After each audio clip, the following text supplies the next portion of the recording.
First reading, Acts chapter 22 verse 30, 23 verse 6 to 11. The next day, since he wanted to know for sure what charge the Jews were bringing, he freed Paul and gave orders for a meeting of the chief priests and the entire Sanhedrin. Then he brought Paul down and set him in front of them.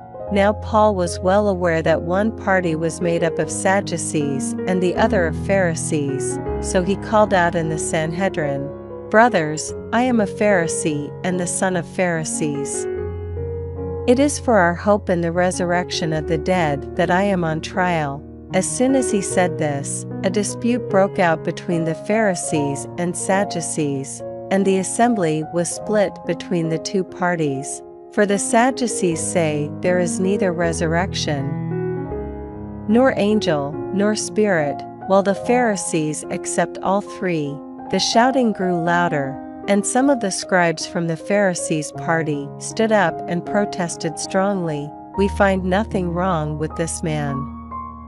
Suppose a spirit has spoken to him, or an angel." Feeling was running high, and the tribune, afraid that they would tear Paul to pieces, ordered his troops to go down and haul him out and bring him into the fortress.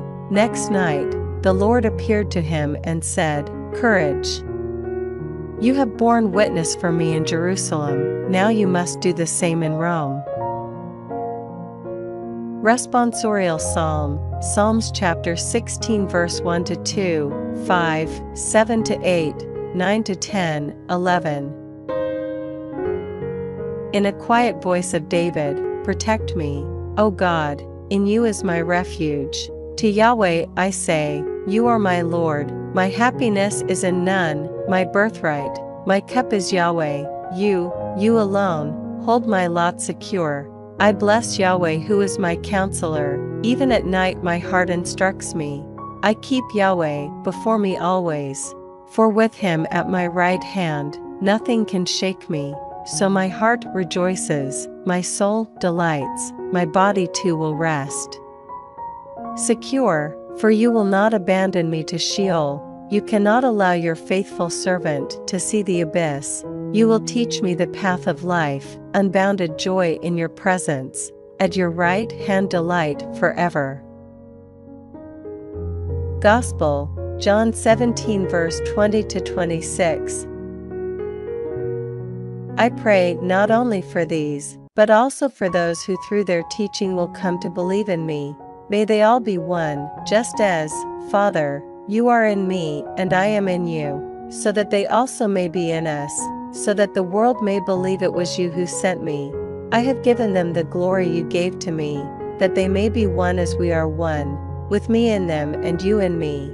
May they be so perfected in unity that the world will recognize that it was you who sent me and that you have loved them as you have loved me. Father, I want those you have given me to be with me where I am, so that they may always see my glory which you have given me because you loved me before the foundation of the world. Father, upright one, the world has not known you, but I have known you, and these have known that you have sent me. I have made your name known to them and will continue to make it known, so that the love with which you loved me may be in them, and so that I may be in them.